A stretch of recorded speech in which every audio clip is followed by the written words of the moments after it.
2 காணொளிகளையும் கண்டு 3வது காணொளிக்கும் வந்திருக்கிற உங்களுக்கு இரட்சகரும் மீட்பருமாகிய இயேசு கிறிஸ்துவின் நாமத்தில் வாழ்த்துக்கள்.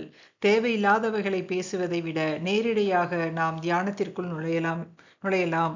நாம் பெரும் திட்டமிடலோடு வெளிப்பட்ட கர்த்தரின் மாபெரும் பரிசு என்ற தலைப்பின் கீழான முதல் காணொளியில் தம்முடைய ஒரே பேரான குமாரனை மனுக்குலத்தின் இரட்சிப்புக்காக நன்மையின் வித்தாக இவ்வுலகில் அனுப்பி பாவத்தின் பிறப்பிடமாயிருக்கின்ற சாத்தானின் தலையை நசுக்குவதே தேவனின் அந்த திட்டம் என்றும், அதற்காக முதலில் ஆபிரகாமை தெரிந்தெடுத்தார் என்றும், இது ஒருபுறம் இருக்கையிலேயே அவரால் தெரிந்தெடுக்கப்பட்ட ஜனங்கள் கர்த்தருக்கென்று பிரத்தியேகமாக பல இடங்களில் பலிபீடங்களை கட்டி அவைகளில் பலிகளை செலுத்தி அதன் வழியாகவும் தேவனை வழிபட்டனர் என்றும், அப்படி இருக்கையில் கர்த்தர் மோசேயை தம்மிடமாய் வரவழைத்து தாம் வாசம் செய்வதற்கு பிரத்தியேகமான வாசஸ்தலம் ஒன்று உண்டாக்க வேண்டும் என்று சொல்லி அதற்கான வரைபடம் மற்றும் திட்டங்களை கொடுத்தார் என்றும் பார்த்தோம். மேலும் அப்படி தமக்கென்று பிரத்தியேகமாக அவர் உண்டாக்க சொன்ன அந்த வாசஸ்தலம் தான் அவரது பெரிதான விருப்பம் என்றும் பார்த்தோம். அதன் பிறகு அதன் தொடர்ச்சியாக 2வது காணொளியில் அந்த திட்டம் மற்றும் வரைபடங்களை அக்குவேறு ஆணிவேராக அலசி பார்த்தோம். அதாவது அவரது பெரிதான விருப்பத்தின்படி உண்டாக்கப்பட்ட அந்த பரிசுத்த ஸ்தலத்தை குறித்து நம்மால் முடிந்த அளவுக்கு தெளிவாக அதன் சுற்று பிரகாரம் தொடங்கி உள்ளே வரையுள்ள அனைத்தையும் கண்களில் லென்ஸ் ஒன்றை மாட்டிக்கொண்டது போல ஓரிடம் விடாமல் தெளிவாக பார்த்தோம். அப்படியாக அது இஸ்ரவேல் புத்திரரின் கானானை நோக்கிய வனாந்திர பயணத்தில் நடைமுறைக்கு அல்லது பயன்பாட்டுக்கு வந்தது வரை பார்த்துவிட்டோம். இப்போது நாம் இந்த காணொளியில் மீதமுள்ளவற்றை பார்க்க போகிறோம். அதாவது அந்த பரிசுத்த ஸ்தலம் உண்டாக்கப்பட்டு பற்பல நூற்றாண்டுகள் கழித்து அதனை தியானிப்பதால் அதன் பிறகு என்னென்ன நடந்தது, கர்த்தரின் அந்த பெரிதான விருப்பம் அல்லது திட்டமானது இன்றும் அப்படியே இருக்கிறதா அல்லது அழிந்து விட்டதா, அவருடைய மாபெரும் பரிசு என்பது உண்மையில் எது, இவைகளை குறித்து பார்க்க போகிறோம். சரி, வாருங்கள் அப்படியே பார்க்கலாம். இஸ்ரவேலர் கானானை வந்தடைந்து பல ஆண்டுகள் கழிந்த போது சுவராசியமான ஒரு காரியம் ஒன்று நடைபெற்றது. ஒரு நாள் அந்த பெட்டியானது பெலிஸ்தரின் கைகளுக்கு போய்விட்டது. இதை குறித்த காரியங்களை நாம் 1 சாமுவேல் 4 முதல் 6 அதிகாரங்களில் காணலாம். பின்னாட்களில் ஒருமுறை பெலிஸ்தர் பெரும் கூட்டமாய் இஸ்ரவேலுக்கு விரோதமாய் படையெடுத்து வந்தபோது இவர்கள் தங்கள் மூப்பர்களின் ஆலோசனையின்படி கர்த்தருடைய உடன்படிக்கை பெட்டியை எடுத்துக்கொண்டு போர்க்களம் வந்தனர். ஆனால் அப்போரில் இவர்கள் தோற்க அந்த பெட்டியை பெலிஸ்தர் தங்களோடு கூட எடுத்து சென்று விட்டனர். அவர்கள் அப்படியாய் தங்களிடத்திற்கு எடுத்துக்கொண்டு போய் அஸ்தோத்தில் இருந்த தங்கள் தெய்வமான தாகோனின் கோவிலில் அதன் அருகே வைத்துவிட்டு அவரவர் வீடுகளுக்கு சென்று விட்டார்கள். மறுநாள் காலையில் பார்த்தபோது அவர்களின் தெய்வமான தாகோன் தரையிலே முகங்குப்புற விழுந்து கிடந்தது. இவை 1 சாமுவேல் 5ஆம் அதிகாரத்தின் 1 முதல் 3 வசனங்களில் உள்ளது. அந்த ஊராருக்கு அது என்ன காரணத்தினால் இப்படி விழுந்தது என்று தெரியாததால் ஏதோ விழுந்து விட்டது என்று நினைத்து அதனை எடுத்து திரும்ப அதன் ஸ்தானத்திலே நிறுத்திவிட்டு சென்று விட்டனர். ஆனால் அடுத்த நாள் காலமே அவர்கள் அங்கு வந்து பார்க்க அது அப்படியே கர்த்தருடைய பெட்டிக்கு முன்பாக தரையிலே முகங்குப்புற விழுந்து கிடந்தது மட்டுமல்லாமல் அதன் தலையும் 2 கைகளும் உடைந்து போய் வெறும் உடலாய் கிடந்தது. அதுவல்லாமல் கர்த்தர் அந்த பெலிஸ்தருக்குள் மூலவியாதியையும் கொண்டு வந்தார். அதனால் அஸ்தோத்தில் அநேகர் கொத்து கொத்தாக மரித்து போயினர். இப்படி கர்த்தருடைய கை அஸ்தோத் மக்களின் மேல் மிகுந்த பாரமாய் இருந்தபடியினால் பெலிஸ்தரின் அதிபதிகள் அதனை தங்களின் ஆளுகைக்குள் உள்ள வெவ்வேறு இடங்களுக்கு அனுப்ப அங்கேயும் அதே நிலை வந்தது. போக போக கர்த்தருடைய கை மகா பாரமாயிற்று. இப்படி கர்த்தருடைய பெட்டியானது 7 மாதங்கள் அங்கு இருந்தது. மூலவியாதி மட்டுமல்லாமல் கர்த்தர் பல்லாயிரக்கணக்கான சுண்டெலிகளை கொண்டும் அவர்கள் தேசத்தை கெடுத்து போட்டார். அப்பொழுது அந்த பெலிஸ்தர் தங்களிடத்தில் இருக்கிற குறி சொல்பவர் பூஜாசாரி இவர்களிடம் சென்று என்ன செய்யலாம் என்று ஆலோசனை கேட்டனர். இவ்விடத்தில் நமக்கு ஒரு ஆச்சரியம் இருக்கிறது. எப்படி இஸ்ரவேலரிடத்தில் குற்ற நிவாரண காணிக்கைகள் மற்றபடியான பலிகள் இருந்ததோ அவைகளெல்லாம் இவர்களுக்கு ஓரளவு தெரிந்திருக்கிறது. அதனால் இவர்களாகவே குற்ற நிவாரண காணிக்கையாக மூலவியாதியின் சாயலுக்கு ஒத்த 5 பொன் சொரூபங்களையும் தேசத்தை கெடுத்து போட்ட சுண்டலிகளின் சாயலிலான 5 பொன் சுண்டலிகளையும் குற்ற நிவாரண காணிக்கையாக செய்ய சொன்னார்கள். பிறகு அதனை ஒரு சிறிய பெட்டியில் வைக்க சொன்னார்கள். அதோடு கூட உடன்படிக்கை பெட்டியை சுமந்து செல்லும்படியாய் ஒரு புது வண்டிலை செய்ய சொல்லி அதை இழுத்து செல்வதற்காக நுகம் பூட்டாத 2 கறவை பசுக்களை கன்றுகளை பிரித்துவிட்டு கொண்டு வந்து அதை வைத்து இழுக்க வைக்கும்படி சொன்னார்கள். மேலும் அந்த உடன்படிக்கையோடு கூட பெட்டியோடு கூட அதன் அருகில் ஒரு சிறிய பெட்டியில் வைக்கப்பட்டிருந்த தங்களுடைய சுரூபங்களையும் சுண்டெலிகளையும் வைத்து அந்த வண்டிலை அனுப்பினார்கள். அதை இவர்கள் ஓட்டாமல் அந்த மாடுகளையே ஓட்டி செல்லும்படியாய் அனுப்பினர். அதற்கும் இந்த பூஜாசாரிகளும் குறி சொல்பவர்களும் ஒரு ஆலோசனை கொடுத்திருந்தனர். நாம் அதை ஓட்ட வேண்டாம், அதுவாகவே செல்லட்டும். அது எங்கு செல்கிறது என்று நாம் பார்ப்போம். அது நேரா இஸ்ரவேல் மக்கள் வசிக்கும் பெத்சிமேஷுக்கு போனால், தானாகவே போனால் அது அவருடைய தேவனுடைய செயலினால் தான் இப்படி நடந்திருக்கிறது என்று அறிந்து கொள்ளலாம். ஒருவேளை அப்படி நடக்காமல் அது வேறு பக்கம் தானாக சென்றால் நாம் இந்த காரியங்கள் நம்மிடத்தில் நடந்தது ஏதோ தற்செயலாய் நடந்ததுதான் என்று அறிந்து கொள்ளலாம் என்று சொன்னார்கள். அவர்கள் எதிர்பார்த்தபடியே மாடுகளும் தானாகவே இழுத்து கொண்டு சென்றது. ஆனால் அவை வழியெல்லாம் கூப்பிட்டு கொண்டே நடந்து போய் நேராக பெத்சிமேசுக்கு வந்து சேர்ந்தது. இதை நாம் 6ஆம் அதிகாரம் 12ஆம் வசனத்தில் பார்க்கலாம். இவர்களும் கடைசி வரை வந்து பார்த்துவிட்டே திரும்பினர். பெத்சிமேஷுக்கு வந்ததல்லவா? அங்கு பள்ளத்தாக்கில் கோதுமை அறுத்து கொண்டிருந்த பெத்சிமேஷின் மனுஷர் அதை கண்டார்கள். அவர்கள் அதை சந்தோஷமாய் வரவேற்று அந்த வண்டிலின் மரங்களை பிளந்து அதே பசுக்களை கர்த்தருக்கு சர்வாங்க தகன பலிகளாக செலுத்தினர். ஆனால் இவ்விடத்தில் ஒரு பாவமான காரியம் நடந்தது. அதாவது அவர்கள் என்ன செய்தார்கள் தெரியுமா? தொடவே கூடாது என சொல்லப்பட்டிருந்த அந்த கர்த்தருடைய பெட்டிக்குள் என்னவிருக்கிறது என்று பார்க்க அவர்களுக்கு மிகுந்த ஆசை வந்தது.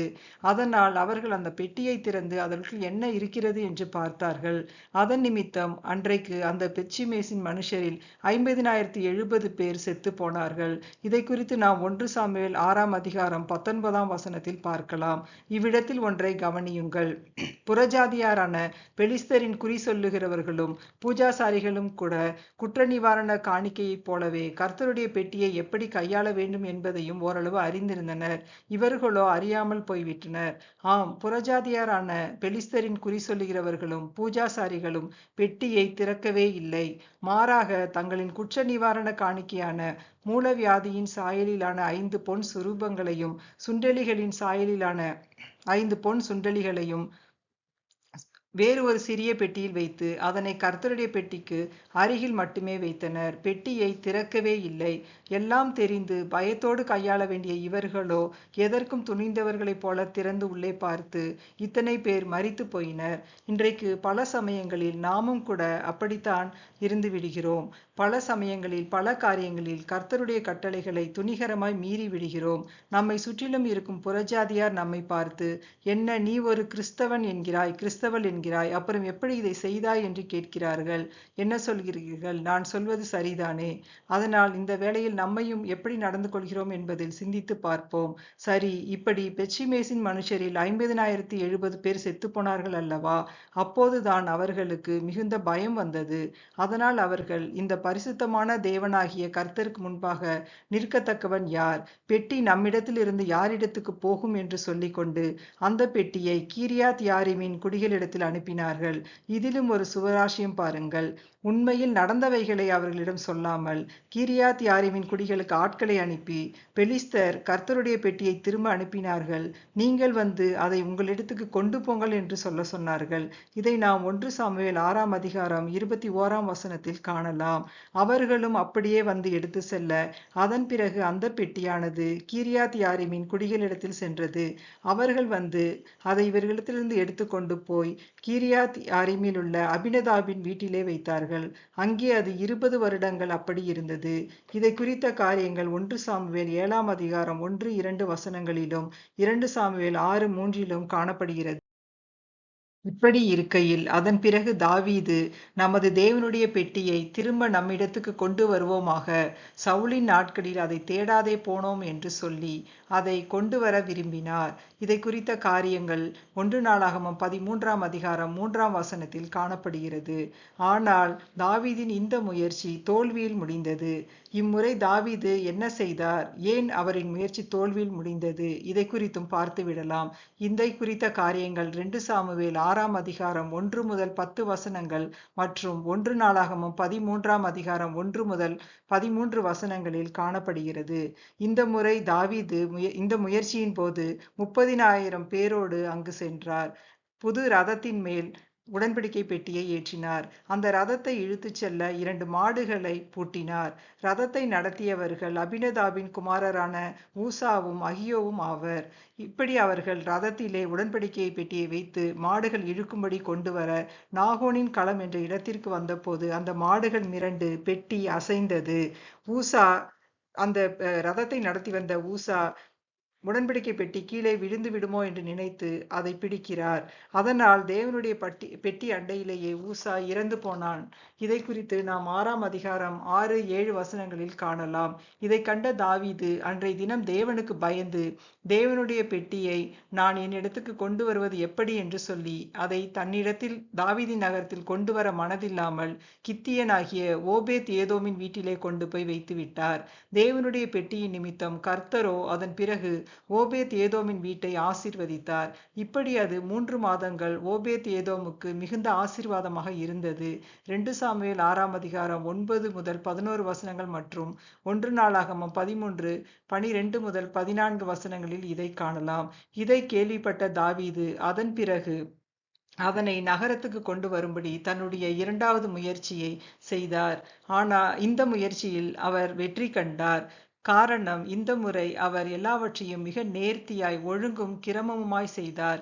எப்படி என்றால், தான் லேவியரை கொண்டு அந்த பெட்டியை சுமக்காமல் மாடுகள் பூட்டப்பட்ட வண்டியில் வைத்ததே தவறு என்று அறிந்து முதலில் தேவனுடைய பெட்டிக்கென்று ஒரு பிரத்யேகமான ஸ்தலத்தை ஆயத்த பண்ணி அதற்கு ஒரு கூடாரத்தையும் போட்டுவிட்டு ஜனங்களிடம், லேவியர் ஒழிய வேறொருவரும் தேவனுடைய பெட்டியை எடுக்கலாகாது, தேவனுடைய பெட்டியை எடுக்கவும் என்றைக்கும் அவருக்கு பணிவிடை செய்யவும் அவர்களையே கர்த்தர் தெரிந்து கொண்டார் என்று சொல்லிவிட்டு லேவியரை தன்னிடமாய் அழைத்து அவர்களிடம், முதலில் நீங்கள் அதை சுமக்காதபடியினாலும் நாம் நம்முடைய தேவனாகிய கர்த்தரை நியாயமானபடியே தேடாதே போனபடினாலும் அவர் நமக்குள்ளே அடிவிழ பண்ணினார் என்று சொன்னார். இதை குறித்த காரியங்கள் நான் சொன்னவைகள் 1 நாளாகமம் 15ஆம் அதிகாரம் 1-2 வசனங்களிலும் 1 நாளாகமம் 15-13 காணப்படுகிறது. இப்படி சொல்லிவிட்டு தாவீது அப்படியே காரியங்களை செய்ய ஆரம்பித்தார்.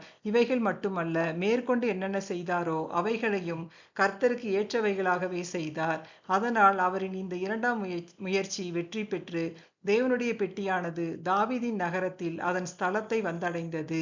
இவைகளை குறித்து முழுவதுமாக நீங்கள் அறிய 2 சாமுவேல் 6ஆம் அதிகாரம் 12 முதல் 17 வசனங்களையும் 1 நாளாகமம் 15ஆம் அதிகாரம் 1-16ஆம் அதிகாரம் 1ஆம் வசனம் வரைக்கும் உள்ளவைகளை வாசியுங்கள். அதன் பின்பு பெட்டி தாவீது போட்ட கூடாரத்தினுள் தான் இருந்தது. இப்படி இருக்கையில் தாவீதுக்கு ஒரு ஆசை வந்தது.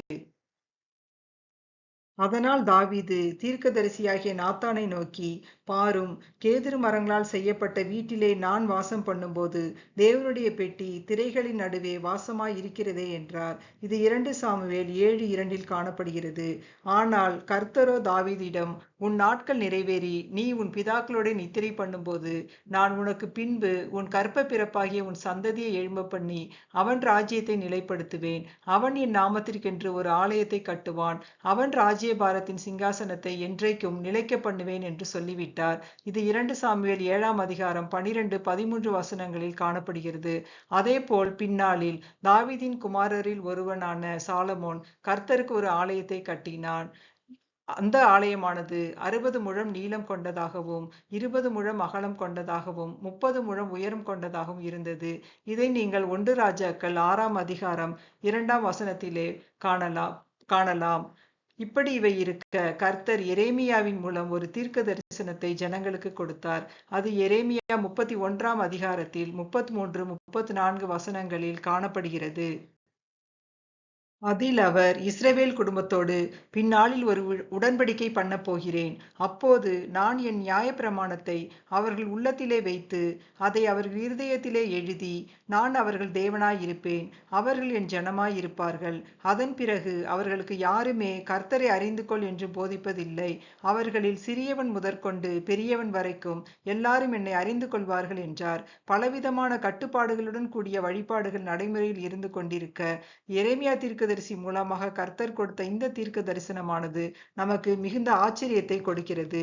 இதற்கான வசனம் திரையில் நான் கொடுத்திருக்கிறேன், நீங்கள் வாசித்துக் கொள்ளுங்கள். இவைகள் இப்படி இருந்து கொண்டிருக்கையில்தான் தேவன் தம்முடைய ஒரே பேரான குமாரனை இவ்வுலகில் அனுப்ப அவரும் தம்மையே பலியாக ஒப்பு கொடுத்தார். இப்படி அவர் தம்மை ஒப்பு கொடுக்கையில் ஒரு அதிசயம் நடந்தது. அந்த அதிசயம் என்ன? அவருடைய மரணத்தின் போது தேவாலயத்தின் திரைச்சிலையானது மேல் தொடங்கி கீழ் வரைக்கும் நடுவில் இரண்டாக கிழிந்து போனது. ஆம், அப்படித்தான் நடந்தது. இதை நாம் மத்தேயு 27:51, மார்க்கு 15:37-38, லூக்கா 23:45 ஆகிய 3 வசன பகுதிகளிலும் காணலாம். நாம் அந்த வசன பகுதிகளில் குறிப்பாக மார்க்கு எழுதின சுவிசேஷம் 15ஆம் அதிகாரம் 37-38 வசனங்களில் இயேசு மகா சத்தமாய் கூப்பிட்டு ஜீவனை விட்டார். அப்பொழுது தேவாலயத்தின் திரைச்சீலை மேல் தொடங்கி கீழ் வரைக்கும் இரண்டாக கிழிந்தது என்று காணலாம். திரைச்சீலை கிழிந்து போனதால் என்ன நடந்திருக்கும் என நினைக்கிறீர்கள்?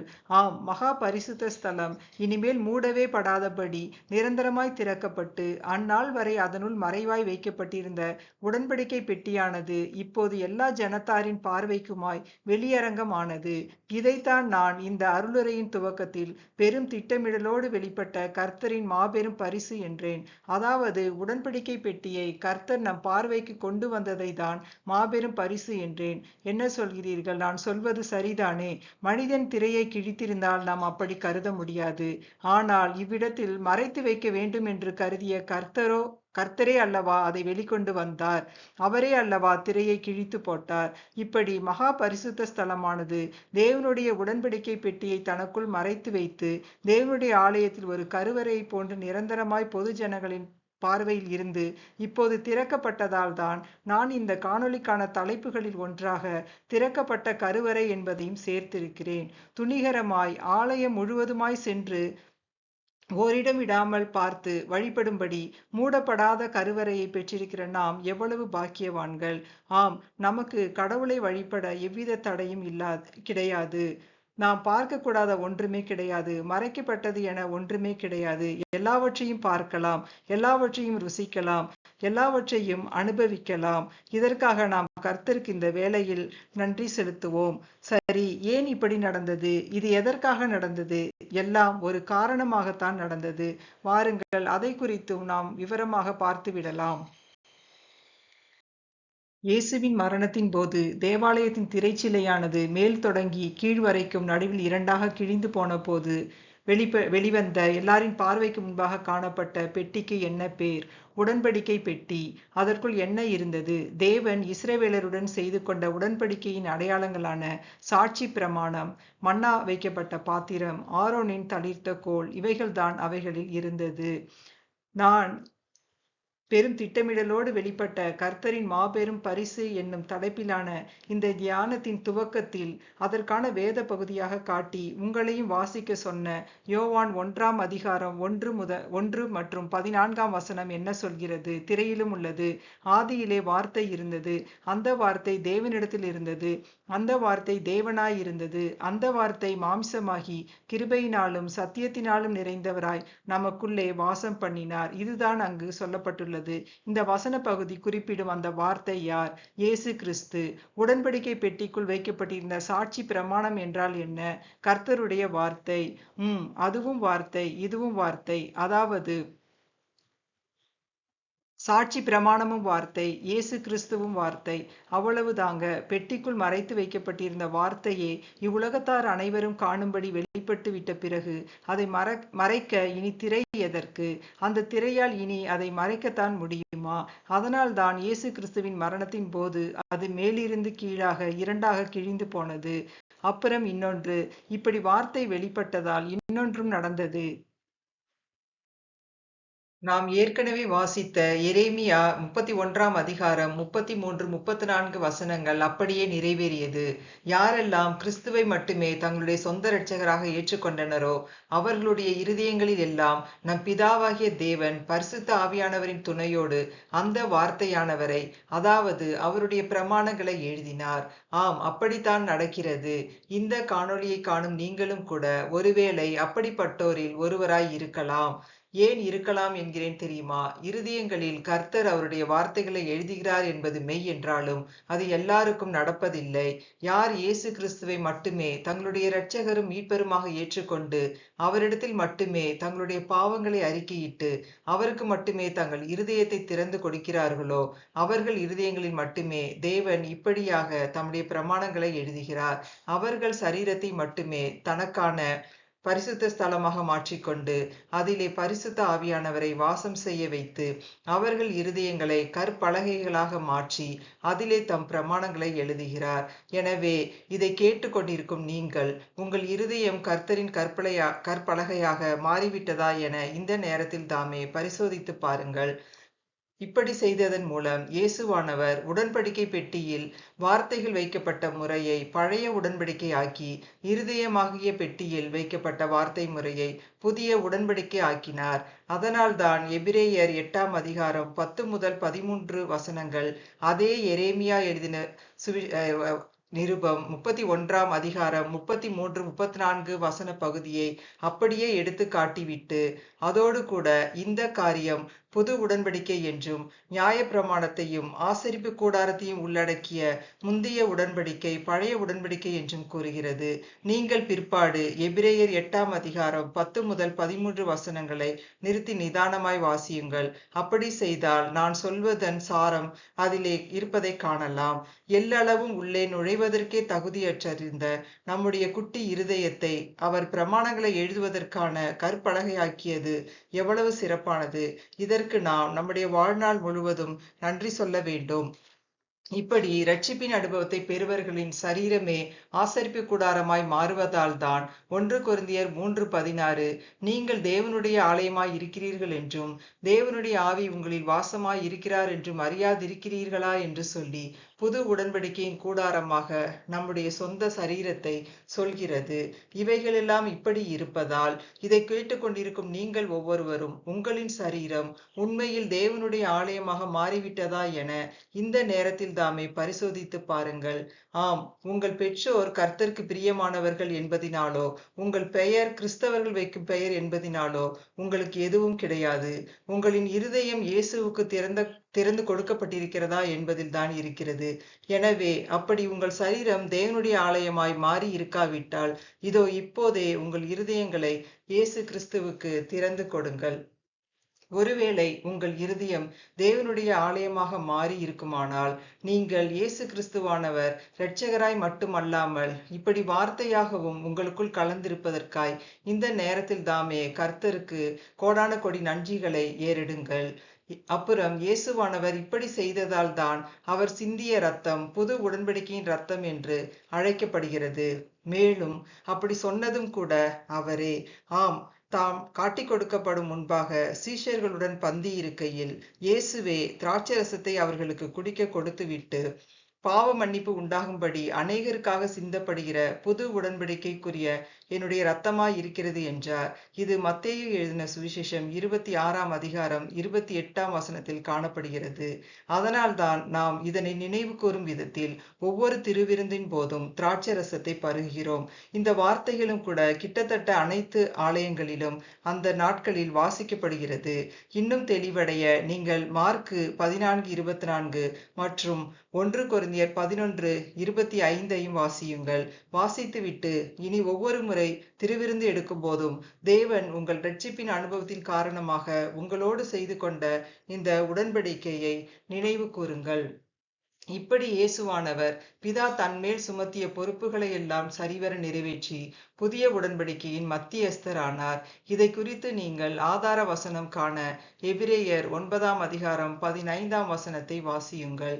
சரி, இயேசு வார்த்தை, அதனால் திரை கிழிந்தது சரிதான். ஆனால் அந்த திரைக்குள் இருந்த உடன்படிக்கை பெட்டிக்குள் மன்னா மற்றும் ஆரோனின் தளிர்த்த கோல் இரண்டும் கூட இருந்ததே, அவை எப்படி வெளியரங்கமாக முடியும்? இப்படி நினைக்கிறீர்களா? வாருங்கள், அதை குறித்தும் பார்த்து விடலாம். என்ன, மன்னா, ஆரோனின் தளிர்த்த கோல் இவைகளை குறித்து அல்லாமல் ஏற்கனவே சொன்னவைகளை குறித்ததான காரியங்கள் திரையில் வந்திருக்கிறதே என நினைக்கிறீர்களா? தயவு கூர்ந்து மன்னித்துக் கொள்ளுங்கள். நான் உங்களிடம் இயேசுவின் ரத்தம் புது உடன்படிக்கையின் ரத்தம் என்றும் அவர் புதிய உடன்படிக்கையின் மத்தியஸ்தர் என்றும் சொன்னபோது அதற்கான வசனங்களை திரையில் காண்பிக்காமல் கடந்து வந்துவிட்டு அடுத்ததாக மன்னா, ஆரோனின் தளிர்த்த கோல் இவைகளை குறித்து பார்க்கலாம் என்று சொல்லிவிட்டேன். அப்படி செய்தது எனக்கு இந்த நேரத்தில் சற்று மன வருத்தத்தை தருகிறது. எல்லாவற்றுக்கும் திரையில் வசனங்களை காண்பித்த நாம் ஏன் முக்கியமான இவைகளுக்கு காண்பிக்கவில்லை என்று. அதனால் தான் நான் அந்த வசனங்களை இப்பொழுது உங்களுக்காக திரையில் பகிர்ந்திருக்கிறேன். நீங்கள் அந்த வசனங்களை ஒரு முறை பார்த்துவிட்டு அதன் பிறகு இந்த தியான தொடருக்கு வாருங்கள். இப்போது நாம் அந்த உடன்படிக்கை பெட்டியில் இருந்த மன்னாவை குறித்து பார்க்கலாம். மன்னா எது? மன்னாவும் கிறிஸ்தே. ஆம், இயேசு கிறிஸ்துவே மன்னா. அவரே வானத்திலிருந்து இறங்கின அப்பம். இதை புரிந்து கொள்வதற்கு நாம் யோவான் 6 அதிகாரத்தை எடுத்துக்கொள்ளலாம். இந்த அதிகாரம் முழுவதும் மிக அழகாக மன்னாவை குறித்து, அதாவது மன்னா கிறிஸ்துவே என்பதை குறித்து சொல்லப்பட்டிருக்கிறது. அதுவும் என்ன விசேஷம் என்றால், தானே மன்னா என்பதை இயேசுவே இந்த அதிகாரத்தில் பல இடங்களில் வெளிப்படுத்தினார். அதனால் நான் அந்த அதிகாரத்திலிருந்தே உங்களுக்கு காட்டுகிறேன். அந்த அதிகாரத்தின் துவக்கத்தில் நாம் இப்படியாக காணலாம். இயேசு திபேரியா கடல் எண்ணப்பட்ட கலிலியா கடலின் அக்கறையிலே ஒரு பையனிடமிருந்து 5 அப்பங்களையும் 2 மீன்களையும் பெற்று ஏறக்குறைய 5000 பேரை போஷித்ததை நாம் அங்கே காணலாம். அதன் பிறகு அவரும் அவருடைய சீடர்களும் கப்பர்நகூமிற்கு சென்று விட்டனர். ஜனங்களோ மீண்டுமாய் அவரை தேடிக்கொண்டு கப்பர்நகூமிற்கும் வந்துவிட்டனர். அப்படி வந்து இயேசுவிடம், ரபி, நீர் எப்பொழுது இவ்விடம் வந்தீர் என்று கேட்டார்கள். அதற்கு இயேசு, அற்புதத்துக்காக அல்ல, அப்பம் புசித்து திருப்தியானதினாலேயே என்னை தேடுகிறீர்கள். அழிந்து போகிற போஜனத்திற்காக அல்ல, நித்திய ஜீவன் வரைக்கும் நிலைக்கிற போஜனத்திற்காகவே கிரியை நடப்பியுங்கள். அதை மனுஷகுமாரன் உங்களுக்கு கொடுப்பார் என்று பொருள்படும் வகையில், நீங்கள் அற்புதங்களை கண்டதினால் அல்ல, நீங்கள் அப்பம் புசித்து திருப்தியானதினாலேயே என்னை தேடுகிறீர்கள் என்று மெய்யாகவே உங்களுக்கு சொல்லுகிறேன். அழிந்து போகிற போஜனத்திற்காக அல்ல, நித்திய ஜீவன் வரைக்கும் நிலைக்கிற போஜனத்திற்காகவே கிரியை நடப்பியுங்கள். அதை மனுஷகுமாரன் உங்களுக்கு கொடுப்பார். அவரை பிதாவாகிய தேவன் முத்தரித்திருக்கிறார் என்றார். இதை நாம் யோவான் 6 அதிகாரம் 26, 27 வசனங்களில் காணலாம். இப்படி இயேசுவானவர் அவர்களிடம் அப்பம் புசித்து திருப்தியானதினால் தானே என்னை தேடுகிறீர்கள் என்று சொன்னதோடு கூட, நித்திய ஜீவன் வரைக்கும் நிலைக்கிற போஜனத்திற்காக கிரியை நடப்பியுங்கள், அதை மனுஷகுமாரன் உங்களுக்கு கொடுப்பார் என்று சொன்ன போதும் இவர்களோ அதை சரியாக புரிந்து கொள்ளவில்லை. அப்போதும் அவர்கள் ஏதோ ஒரு போஜனத்தை இயேசுவானவர் கொடுப்பார், அது நித்திய ஜீவன் வரைக்கும் தாங்கள் சாப்பிட்டு கொண்டு இருக்கலாம் என்று நினைத்தார்கள். அதனால் அப்படியாக ஆசை கொண்டு அந்த போஜனத்தை பெற விரும்பி இயேசுவானவரிடம் அவர்கள், தேவனுக்கேற்ற கிரியைகளை நடப்பிக்கும்படி நாங்கள் என்ன கிரியை செய்ய வேண்டும் என்றார்கள். இயேசுவோ அவர்களுக்கு பிரதியுத்தரமாக, அவர் அனுப்பினவரை நீங்கள் விசுவாசிப்பதே தேவனுக்கேற்ற கிரியையாய் இருக்கிறது என்றார். அதாவது அவர்களிடம் தன்னை விசுவாசிப்பதே தேவனுக்கேற்ற கிரியை என்று சொன்னார். அவர்களோ இதை கேட்டபொழுது மிகவும் அதிர்ச்சி அடைந்தார்கள். இவரை விசுவாசிப்பதற்கு இவரிடத்தில் என்ன இருக்கிறது என்று நினைத்தார்கள். அதனால் அவர்கள் இயேசுவானவரிடம் பிதா வனாந்திரத்தில் தங்களுடைய முன்னோர்களுக்கு கொடுத்த மன்னாவை குறித்து எடுத்து காட்டி, உம்மை விசுவாசிப்பதற்கு நீர் என்ன அடையாளத்தை காண்பிக்கிறீர் என்று கேட்டார்கள். இது யோவான் 6 அதிகாரம் 31 வசனத்தில் இருக்கிறது. அப்போது இயேசு அவர்களிடம் பல வார்த்தைகளின் மூலம் வானத்திலிருந்து வந்த மெய்யான அப்பம் மன்னா என்பது அவரே என்பதை குறித்து பல விளக்கங்களை கொடுத்தார். இது யோவான் 6 அதிகாரத்தில் நான் ஏற்கனவே சொன்னது போல பல இடங்களிலும் காணப்படுகிறது. நான் அவைகளை உங்களுக்கு திரையிலும் கூட சில வசனங்களை மட்டும் தெரிந்தெடுத்து காட்டுகிறேன். நீங்கள் பிற்பாடு இந்த அதிகாரம் முழுவதையும் நீங்கள் வாசியுங்கள், அவசியமாய் வாசியுங்கள். மிகவும் அழகாய் நாம் அறிந்து கொள்ள முடியும். அதாவது இயேசுவே மன்னா என்பதை அறிந்து கொள்ள முடியும். சரி, சிலவற்றை சொல்கிறேன் என்று சொன்னேன் அல்லவா?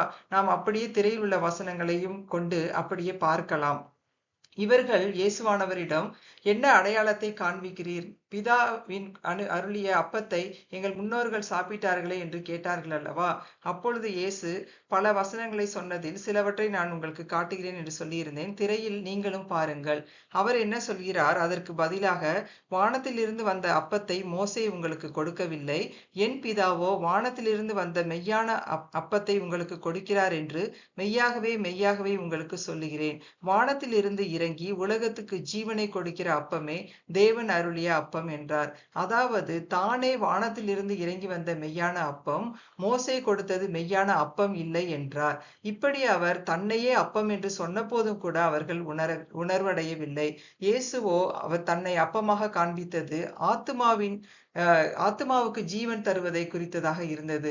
ஆனோ இவர்களோ, சரீரத்துக்கு என்ன ஜீவன் கிடைக்கும்? நித்திய ஜீவன் வரைக்கும் அதற்கான ஆகாரம் கிடைக்குமா? உலக ஆசைகள் நிறைவேறுமா என்பதையே தங்களின் எண்ணத்தில் வைத்திருந்தார்கள். இப்படி அவர்கள் நினைத்து கொண்டதால் இயேசுவானவரிடம் இவ்வளவு அவர் பேசிய பிறகும் கூட யோவான் 6:34 காண்கிறோம், ஆண்டவரே, இந்த அப்பத்தை எப்பொழுதும் எங்களுக்கு தர வேண்டும் என்றார்கள். எவ்வளவு ஆச்சரியமாய் இருக்கிறது பாருங்கள், எவ்வளவு பரிதாபமாய் இருக்கிறது பாருங்கள். அவர் தேவன் அருளிய அப்பம் வானத்திலிருந்து இறங்கி வந்து ஜீவனை கொடுக்கும் என சொல்லியிருக்க, இவர்களோ இப்படி கேட்கிறார்கள். அப்போதுதான் இயேசு அந்த தெளிவில்லாதவர்களிடம் பல வார்த்தைகளின் மூலமாக தானே மெய்யான அப்பம் என்பதை குறித்து விளக்கினார். நிறைய இருந்தாலும் நான் தெரிந்தெடுத்த சிலவற்றை மட்டும் காட்டுகிறேன். வசனங்கள் திரையில் இருப்பதால் நாம் திரையில் இருக்கிற வசனங்களின் வார்த்தைகளை மட்டுமே நாம் பார்க்கலாம். அவர் என்னென்ன சொன்னார் என்று. அவர் அவர்களிடம் ஜீவ அப்பம் நானே என்றார். அதற்கு பிறகு, நானே வானத்திலிருந்து இறங்கின ஜீவ அப்பம். இந்த அப்பத்தை புசிக்கிறவன் என்றென்றைக்கும் பிழைப்பான். நான் கொடுக்கும் அப்பம் உலகத்தின் ஜீவனுக்காக நான் கொடுக்கும் என் மாம்சமே என்றார். ஜீவனுள்ள பிதா என்னை அனுப்பினது போலவும், நான் பிதாவினால் பிழைத்திருக்கிறது போலவும், என்னை புசிக்கிறவனும் என்னாலே பிழைப்பான் என்றார். வானத்திலிருந்து இறங்கின அப்பம் இதுவே. இது உங்கள் பிதாக்கள் புசித்த மன்னாவை போலல்ல. அவர்கள் மரித்தார்களே. இந்த அப்பத்தை புசிக்கிறவனோ என்றென்றைக்கும் பிழைப்பான் என்றார். இப்படியாக இந்த அதிகாரத்தில் நிறைய உள்ளது. நான் சொல்லது போல நீங்கள் பிற்பாடு இந்த அதிகாரம் முழுவதையும் ஒருமுறை நன்றாக வாசித்து விடுங்கள். இவைகளை எல்லாம் அவர் கப்பர்நகூமிலுள்ள ஒரு ஜெப ஆலயத்திலே உபதேசித்தார். வயிற்றுக்கான போஜனத்திற்காக வந்த அவர்களோ, அதாவது அங்கு வந்திருந்த யூதர்களோ, இந்த வார்த்தைகளை எல்லாம் கேட்டபோது அவரை குறித்து முறுமுறுத்தனர், தங்களுக்குள்ளே வாக்குவாதம் பண்ணி கொண்டனர். அவருடைய சீஷர்களில் அநேகரும் கூட, இது கடினமான உபதேசம், யார் இதை கேட்பார்கள் என்றார்கள். ஆச்சரியம் பாருங்கள். அது முதல் அவருடைய சீஷரில் அநேகரும் கூட அவருடனே கூட நடவாமல் பின்வாங்கி போனார்கள். ஆம், அப்படித்தான் அதே அதிகாரத்தின் 66ஆம் வசனம் சொல்கிறது. அப்பொழுதுதான் இயேசு 12 நோக்கி, நீங்களும் போய்விட மனதாய் இருக்கிறீர்களோ என்றார். அப்போதுதான் சீமோன் பேதுரு அவருக்கு பிரதியுத்தரமாக, ஆண்டவரே, யாரிடத்தில் போவோம்? நித்திய ஜீவ வசனங்கள் உம்மிடத்தில் உண்டே. நீர் ஜீவனுள்ள தேவனுடைய குமாரனாகிய கிறிஸ்து என்று நாங்கள் அறிந்தும் விசுவாசித்தும் இருக்கிறோமே என்றான். இதை நாம் யோவான் 6ஆம் அதிகாரம் 68-69 வசனங்களில் காணலாம். பாருங்கள், நாம் ஏற்கனவே உபாகமம் 8:3 இருப்பதாய் கண்ட மனுஷன் அப்பத்தினால் மாத்திரம் அல்ல, கர்த்தருடைய வாயிலிருந்து புறப்படுகிற ஒவ்வொரு வார்த்தையினாலும் பிழைப்பான் என்னும் மோசேயின் தீர்க்க தரிசனம் இயேசு என்னும் மன்னாவில் எவ்வளவு அழகாய் நிறைவேறியுள்ளது. அதனால் தான் நான் அந்த மோசேயின் தீர்க்க தரிசன வசனத்தை உங்களுக்கு திரையில் இணைத்துள்ளேன். ஆம், கர்த்தருடைய பிள்ளைகளுக்கான பிழைப்பு எப்போதுமே உலக காரியங்களில் கிடையாது. கர்த்தருடைய வார்த்தைகளில் மட்டுமே உண்டு. அதாவது இயேசு கிறிஸ்துவில் மட்டுமே உண்டு. என்ன, இப்போது உங்களுக்கு உடன்படிக்கை பெட்டியில் ஏன் மன்னா இருந்தது என்பதும் அதுவும் இயேசுவில் வெளியரங்கமாகிவிட்டது என்பதும் புரிகிறதா? சரி, நாம் இதுவரை உடன்படிக்கை பெட்டியினுள் வைக்கப்பட்டிருந்த சாட்சி பிரமாணம், மன்னா, இவை இரண்டையும் குறித்தும் அவை இரண்டுக்கும் இயேசுவுக்கும் என்ன தொடர்பு என்பதை குறித்தும் பார்த்துவிட்டோம். அதனால் இப்போது மீதமுள்ள ஒன்றே ஒன்றான ஆரோனின் தளிர்த்த கோலை குறித்து பார்க்கலாம். எப்படி உடன்படிக்கை பெட்டியின் உள்ளே இருந்த வார்த்தையும் மன்னாவும் இயேசுவையே வெளிப்படுத்தியதோ, அப்படியே ஆசாரியத்துவத்தின் அடையாளமான ஆரோனின் தளிர்த்த கோலும் கூட இயேசுவையே வெளிப்படுத்தியது. எப்படி என்று விளக்குகிறேன். தேவன் இதை கேட்டுக்கொண்டிருக்கும் உங்களையும் என்னையும் நித்திய ஜீவனுக்குள் பிரவேசிக்க செய்ய வாஞ்சித்தவராய் தம்முடைய ஒரே பேரான குமாரனாகிய இயேசு கிறிஸ்துவை இவ்வுலகில் அனுப்பினார். அவரும் தாம் தேவனுடைய ரூபமாய் இருந்தும் அப்படி தேவனுக்கு சமமாய் இருப்பதை கொள்ளையாடின பொருளாக எண்ணாமல் தம்மை தாமே வெறுமையாக்கி அடிமையின் ரூபம் எடுத்து மனுஷர் சாயலானார். அது மட்டுமல்ல, அவர் மனுஷ ரூபமாய் காணப்பட்டு மரண பரியந்தம், அதாவது சிலுவையின் மரண பரியந்தமும் கீழ்ப்படிந்தவராகி தம்மை தாமே தாழ்த்தினார். இப்படி அவர் தன்னை தாழ்த்தியதால் தேவன் எல்லாவற்றுக்கும் மேலாக அவரை உயர்த்தி இயேசுவின் நாமத்தில் வானோர், பூதலத்தோர், பூமியின் கீழானோர் யாவருடைய முழங்கால்களும் முடங்கும்படிக்கும் பிதாவாகிய தேவனுக்கு மகிமையாக இயேசு கிறிஸ்து கர்த்தர் என்று நாவுகள் யாவும் அறிக்கை பண்ணும்படிக்கும் எல்லா நாமத்துக்கும் மேலான நாமத்தை அவருக்கு தந்தறினார். அதோடு கூட முத்தாய்ப்பாக அவர் தம்மேல் வெளிப்படுத்திய பயபக்தி மற்றும் கீழ்ப்படிதல் நிமித்தமாக அவருக்கு மெல்கிசெதேக்கின் முறைமையின்படியான பிரதான ஆசாரியர் என்ற நாமத்தையும் தந்தார். உங்களில் ஒரு சிலர் என்னென்னவோ சொல்கிறீர்கள் என்று நினைக்கலாம். அப்படி அன்று. நானாக இவைகளை சொல்லாமல் பிலிப்பியர் 2ஆம் அதிகாரம் 6 முதல் 11 வசனங்களையும் எபிரேயர் 5ஆம் அதிகாரம் 7 முதல் 10 வசனங்களையும் ஒரு சேர கோர்த்து அதன் சாரை மட்டுமே பிழிந்து சொல்லியுள்ளேன். அவ்வளவே. அதனால் நீங்கள் விரும்பினால் பிறகு இந்த 2 வசன பகுதிகளையும் ஆழ்ந்து வாசித்து அறிந்து கொள்ளுங்கள். இதுதான் எல்லா மறைநூல்களையும் விட நம் மறைநூலில் காணப்படுகிற சிறப்பாய் இருக்கிறது. அதனால் தான் நம் வேதம் ஏசாயா 34:16 கர்த்தருடைய புஸ்தகத்திலே தேடி வாசியுங்கள், இவைகளில் ஒன்றும் குறையாது, இவைகளில் ஒன்றும் ஜோடில்லாதிராது. அவருடைய வாய் இதை சொல்லிற்று, அவருடைய ஆவி அவைகளை சேர்க்கும் என்று சொல்லியுள்ளது. பல நூற்றாண்டுகளாக வெவ்வேறு காலகட்டங்களில் வெவ்வேறு ஆசிரியர்களால் எழுதப்பட்ட ஒரு நூலுக்குள் எவ்வளவு ஒற்றுமை பாருங்கள், எவ்வளவு ஆழங்கள் பாருங்கள். இது நமக்கு மிகுந்த வியப்பை கொடுக்கிறது அல்லவா? அதனால் தான் எத்தனை 1000 ஆண்டுகள் கழிந்தாலும் இந்த வார்த்தைகளின் ஜீவன் அழியவே இல்லை, யாராலும் அழிக்கவே முடியவில்லை. அதை விரும்பி தியானிக்கும் ஒவ்வொருவருக்குள்ளும் கிரியை செய்து கொண்டே உள்ளது. என்ன, நீங்களும் அப்படி விருப்பமாய் கர்த்தருடைய வார்த்தைகளை தியானிக்கும் நபர்தானே? சரி, நாம் நம் தியானத்திற்கு வருவோம். அதனால் தான் எபிரேயர் 4ஆம் அதிகாரம் 14 முதல் 16 வசனங்கள் நம்முடைய பலவீனங்களை குறித்து பரிதபிக்க கூடாத பிரதான ஆசாரியராய் நமக்கிராமல் எல்லா விதத்திலும் நம்மை போல சோதிக்கப்பட்டும் பாவம் இல்லாதவராய் இருக்கிற மகா பிரதான ஆசாரியராய் அவர் நமக்கிருக்கிறார் என்கிறது. ஆம், புதிய உடன்படிக்கையில் இயேசுவானவரே நமக்கு மகா பிரதான ஆசாரியர்.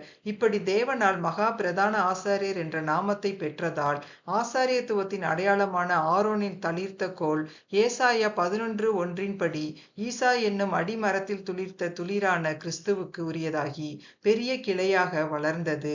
இன்றைக்கு நாமும் கூட நம்முடைய இரட்சிப்பின் அனுபவத்தின் மூலம் அந்த கிளையோடு கூட இணைக்கப்பட்டுள்ளோம். இது மிக சிறப்பானது. அது மட்டுமல்ல, தேவன் இயேசுவானவருக்கு மெல்கிசெதேக்கின் முறைமையின் படியான பிரதான ஆசாரியர் என்ற நாமத்தை கொடுத்ததில் இன்னொரு சிறப்பும் உள்ளது. பழைய உடன்படிக்கையின் காலத்தில், அதாவது ஆசரிப்பு கூடாரம் பயன்பாட்டில் இருந்த காலத்தில் ஆசாரிய பொறுப்பு என்பது யாருக்கு உரியது? அது லேவி கோத்திரத்தாருக்கு மட்டுமே உரியதாய் இருந்தது. ஆனால் இப்போது தேவனோ அதை உடைத்து அந்த பொறுப்பை யூதா கோத்திரத்தை சார்ந்த கிறிஸ்து இயேசுவுக்கு கொடுத்தார்.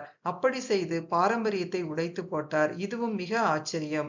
நீங்கள் இதை குறித்து அறிந்து கொள்ள, அதாவது இயேசு யூதா கோத்திரத்தை சார்ந்தவர்தான் என்பதை அறிந்து கொள்ள மத்தேயு 1ஆம் அதிகாரம் 3 முதல் 16 வசனங்களையும் எபிரேயர் 7ஆம் அதிகாரம் 14ஆம் வசனத்தையும் வாசியுங்கள். அப்புறம் இன்னொரு பெரும் சிறப்பு பாருங்கள். இப்படி புதிய உடன்படிக்கையில் இயேசுவானவரை பிரதான ஆசாரியன் ஆக்கினது மட்டுமல்ல, தேவன் நம்மையும் கூட அந்த மகா பிரதான ஆசாரியனின் கீழ் செயல்படும் ராஜரீகமான ஆசாரிய கூட்டமாக்கி இருக்கிறார். இதை நாம் 1 பேதுரு 2ஆம் அதிகாரம் 9ஆம் வசனத்தில் காணலாம். வசனத்தை நான் உங்களுக்காக திரையில் கொடுத்திருக்கிறேன், அதிலே பார்த்து கொள்ளுங்கள். இது எவ்வளவு மகத்துவமானது! கர்த்தருடைய பிள்ளைகளான நாம் இதனையெல்லாம் உணர்ந்திருக்கிறோமா? அப்படியே செயல்படுகிறோமா? சிந்தித்து பார்ப்போம். ஒருவேளை இவ்வளவையும் அறிந்த பிறகும் உங்களில் யாரேனும் இஸ்ரவேல் புத்திரருடைய இருதயங்களில் தானே வார்த்தை எழுதப்படுவதாக எரேமியா தீர்க்கதரிசி சொன்னார். மேலும் அறிந்த அனைத்தும் அவர்களுக்கு உரியதாகத்தானே தோன்றுகிறது. அப்படி இருக்க இவைகள் நமக்கு எப்படி பொருந்தும் என நினைக்கலாம். ஆனால் புதிய உடன்படிக்கையில் அப்படி அன்று. நாமும் யூதர்தான். புதிய உடன்படிக்கை நமக்கும் ஆனதுதான். எப்படி என்கிறீர்களா? வாருங்கள், வழக்கம் போல வசனத்தோடு கூடவே அதையும் பார்த்து விடலாம். வசனங்களையும் நான் உங்களின் வசதிக்காக திரையில் இணைக்கிறேன். திரையில் நீங்கள் காணும் ரோமர் 2:29 என்ன சொல்கிறது? அது உள்ளத்திலே யூதனானவனே யூதன் என்றும், ஆவியின்படி இருதயத்தில் உண்டாகும் விருத்த சேதனமே விருத்த சேதனம் என்றும் சொல்கிறது. அதாவது யாரெல்லாம் இயேசு கிறிஸ்துவை மட்டுமே தங்களுடைய சொந்த இரட்சகராக, மீட்பராக, தெய்வமாக ஏற்றுக்கொண்டு அவரிடத்தில் தங்கள் பாவங்களை அறிக்கையிடுகிறார்களோ அவர்கள் இருதயத்தில் எல்லாம் ஒரு விருத்த சேதனம் நடைபெறுகிறது என்றும், அதன் மூலமாய் அவர்கள் யூதராகி விடுகிறார்கள் என்றும் சொல்கிறது. என்ன நம்ப முடியவில்லையா? நீங்களே அந்த வசனத்தை ஒரு முறை வாசியுங்கள். அது அப்படித்தான்.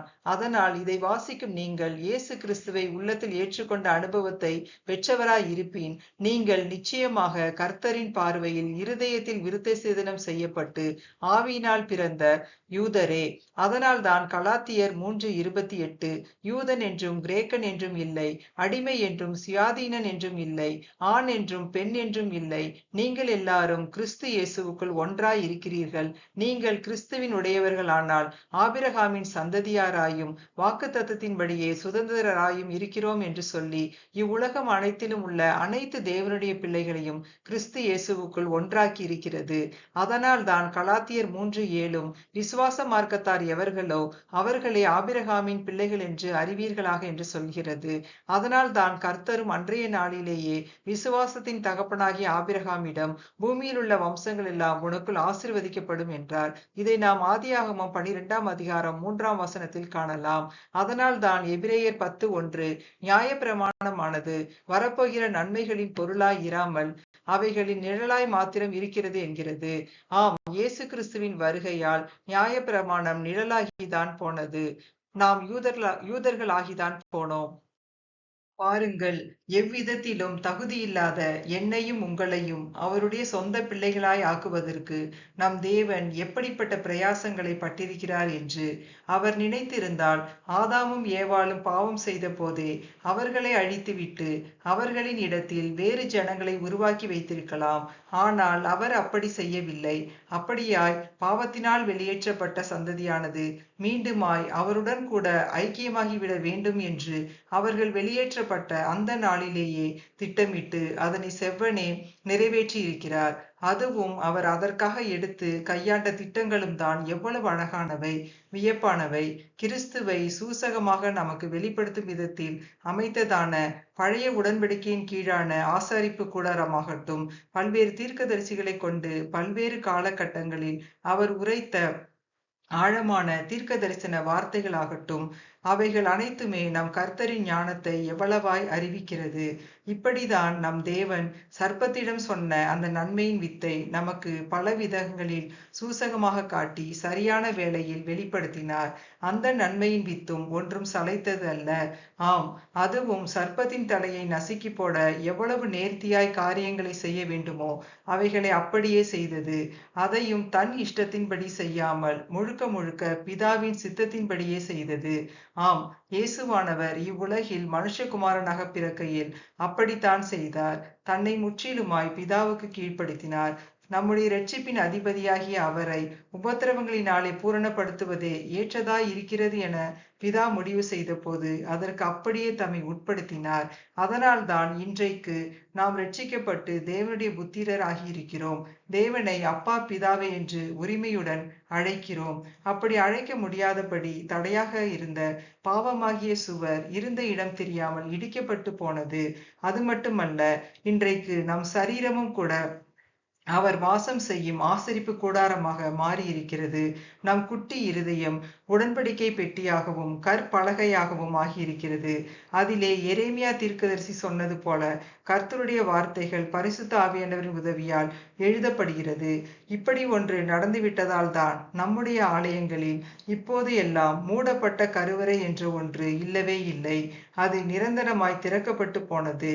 அதே போல் இவர்கள்தான் நுழையலாம், இவரவர் நுழையக்கூடாது என்ற கட்டுப்பாடுகளும் தகர்ந்து போனது. இவை மட்டுமா, ஆலயத்தின் பொறுப்புகளை எடுத்து செய்யக்கூடிய ஆசாரிய பொறுப்பையே கூட அவர் நம் எல்லாருக்குமே கொடுத்து விட்டார். ஆம், நமக்கு எவ்வித தகுதிகளும் இல்லாதிருந்த போதும் அவருடைய அளவற்ற கிருபையின் ஈவால் அப்படி செய்தார். எனவே இவைகளையெல்லாம் அறிந்து கொண்ட நாம் இனி கர்த்தரை வழிபடுவதில் எச்சரிக்கையாயிருப்போம். அவருடைய ஆலயமாகிய நம் சரீரத்தை எப்போதும் பரிசுத்தமாய் வைத்துக்கொள்ள பிரயாசப்படுவோம். கேலண்டர் கிறிஸ்தவர்களாக இராமல் நம்முடைய தனி தியான வேலைகளை அதிகமாக்கி பரிசுத்த ஆவியானவரின் துணையோடு கர்த்தருடைய வார்த்தைகளை ஆழமாய் தியானித்து அவைகளை நம் இருதயமாகிய கற்பலகைகளில் எழுதி நாமும் இயேசுவானவருடைய சாயலுக்கு ஒப்பாக மறுரூபமாகும்படிக்கு பிரயாசப்படுவோம். நமக்கு கிடைத்த இந்த பெரிதான ரட்சிப்பை குறித்து கவலையற்று இராதிருப்போம். இப்படி கிருபைக்குள் வந்துவிட்டதால் நாம் எப்படி வேண்டுமானாலும் வாழலாம் என்பது கிடையவே கிடையாது. அப்படி வந்துவிட்டதால் எனக்கு எவ்வித கட்டுப்பாடுகளும் கிடையாது, எப்படி வேண்டுமானாலும் வாழலாம் என்று நாம் கருதினால் நாம் மற்ற தெய்வங்களுக்கு முன்பாக நம் கர்த்தரை அவமதிப்பதாகவே இருக்கும். நம் கர்த்தர் அவருடைய பிள்ளைகளிடத்தில் காணப்பட வேண்டிய தகுதிகள் என்னென்ன என்று வைத்திருக்கிறாரோ அவைகளில் நேற்றும் இன்றும் என்றும் மாறாதவராகவே இருக்கிறார். அவர் தேவன், அவர் பரிசுத்தர், அவர் நீதிபரர். அதிலே நாம் ஒருபோதும் அவரை அவமதிக்க கூடாது. அதே போல் நமக்கான ஆசாரிய பொறுப்பையும் நாம் சரியாக நிறைவேற்ற வேண்டும். அவருடைய ஊழியத்தில் அவர் என்ன பொறுப்பை கொடுத்திருந்தாலும் அதை சரியாக நிறைவேற்ற வேண்டும். அதனால்தான் அன்றைக்கு அப்போஸ்தலனாகிய பவுல் கொரிந்து சபைக்கு நிருபம் வரைகையில், சுவிசேஷத்தை நான் பிரசங்கித்து வந்தும் மேன்மை பாராட்ட எனக்கு இடமில்லை, அது என் மேல் விழுந்த கடமையாய் இருக்கிறது. சுவிசேஷத்தை நான் பிரசங்கியாதிருந்தால் எனக்கு ஐயோ என்றார். இது 1 கொரிந்தியர் 9ஆம் அதிகாரம் 16ஆம் வசனத்தில் உள்ளது. என்ன, இனி நீங்களும் நானும் அப்படியே செய்வோமா? இந்த சமுதாயத்தில் சரியான விசுவாசியாய், சரியான சாட்சியாய், சரியான ஆசாரியனாய், முன்மாதிரியாய் கிறிஸ்துவை பிரதிபலித்து வாழ்வோமா?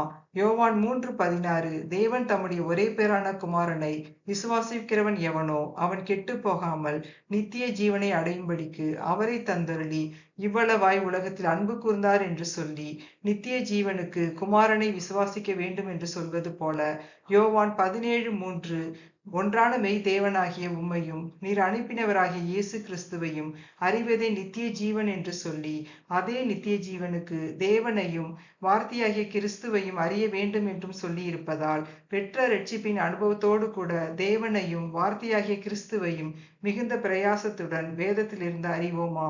சிந்திப்போம், முடிவெடுப்போம், செயல்படுத்துவோம். அப்படியே ஒருவேளை இவைகளை கேட்ட நீங்கள் தேவனுடைய ஆலயமாய் உங்களது சரீரத்தை மாற்றி இருக்காவிட்டால் இதோ இப்போதே அப்படி ஒன்று உங்களில் நடக்கும்படி உங்கள் இருதயத்தை இயேசு கிறிஸ்துவுக்கு ஒப்புக்கொடுங்கள். அவரையே உங்களது சொந்த இரட்சகராக ஏற்றுக்கொள்ளுங்கள். அவரிடத்தில் உங்கள் பாவங்களை அறிக்கையிடுங்கள். கர்த்தரும் இதோ இந்த நேரத்தில் தாமே உங்களை பார்த்து, என் மகனே, என் மகளே, உன் இருதயத்தை எனக்கு தா, உன் கண்கள் என் வழிகளை நோக்குவதாக என்கிறார். இது நீதிமொழிகள் 23ஆம் அதிகாரம் 26ஆம் வசனத்தில் காணப்படுகிறது. உங்கள் இதயத்தின் கதவை நீங்கள் திறப்பீர்களா என தட்டி கொண்டும் இருக்கிறார். மேலும் உங்களுக்கு மறுமையில் நித்திய ஜீவனை அடைய இதை சிறந்த வழி எதுவும் கிடையாது. ஆம், அவரே வழி, அவரே வாசல், அவரே சத்தியம், அவரே ஜீவன், அவரே பிழைப்பு, அவரே தெய்வம். அது மட்டுமல்லாமல் நான் ஏற்கனவே சொன்னது போல இவ்வுலகில் மறைவாய் மூடப்பட்டிருந்து முற்றிலுமாய் எல்லாரின் பார்வைக்குமாய் திறக்கப்பட்ட கருவறை என்று ஒன்று உண்டானால் அது இந்த ஆசரிப்பு கூடாரத்தின் கருவறைதான். ஆம், அதுதான் உண்மை. அதே போல் அப்படி ஒரு அற்புதம் நடந்தது என்பதை மிக துல்லியமாய் அக்குவேர் ஆணிவேராக காட்டக்கூடிய மறைநூல் என்ற ஒன்று உண்டானால் அது பரிசுத்த வேதாகமம் தான். ஆம், பற்பல நூற்றாண்டுகளாய் பற்பல ஆசிரியர்களால் எழுதப்பட்டிருந்தாலும் சிறிதும் பிழையில்லாமல் கோர்த்து அறியக்கூடியது இந்த மறைநூல் தான். அதனால் தான் நாம் இந்த தியானத்தின் வழியாய் மிக கோர்வையாய் பெரும் திட்டமிடலோடு வெளிப்பட்ட கர்த்தரின் மாபெரும் பரிசை அழகாய் சிறிதும் பிழையில்லாமல் திறந்து பார்த்தோம். நீங்களும் அதனை கவனித்தீர்கள். எனவே இதோ இப்போதே உங்கள் இருதயத்தை இயேசுவுக்கு திறந்து கொடுங்கள். மேலும் அவர் வார்த்தை மட்டுமல்ல, அவரே ஜோதி.